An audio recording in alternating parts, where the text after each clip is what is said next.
rendez-vous de la dernière chance. Qu'est-ce que ça veut dire? Dernière occasion de nous en sortir. Si on ne la saisit pas, eh bien, tout est perdu.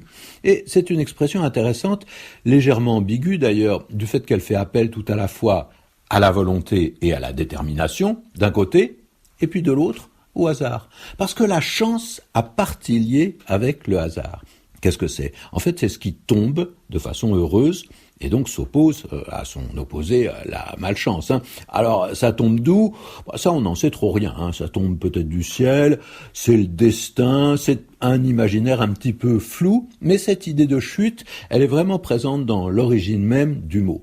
La chance, c'est ce qui échoit, c'est-à-dire au départ ce qui choit. Et choir est un verbe de l'ancienne langue, on ne l'utilise pratiquement plus aujourd'hui, mais choir, ça veut dire tomber.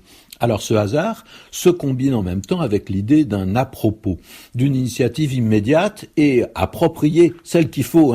Il faut justement savoir saisir sa chance. Ça, c'est une expression toute faite, mais qui est assez parlante. On comprend que ce hasard doit être utilisé dans l'instant même où il se présente.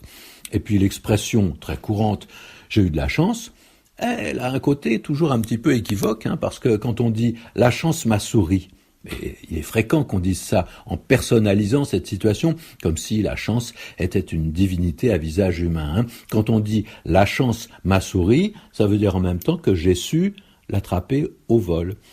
Qu'est-ce donc avoir de la chance, puisque cette expression elle est tout à fait fréquente dans la langue française? Eh bien, avoir de la chance, c'est être favorisé par le destin, mais en même temps, le plus souvent, c'est avoir assez d'esprit pour en profiter. La chance est passée par là et hop, je l'ai vu, j'ai compris ce qu'il fallait faire, je l'ai fait.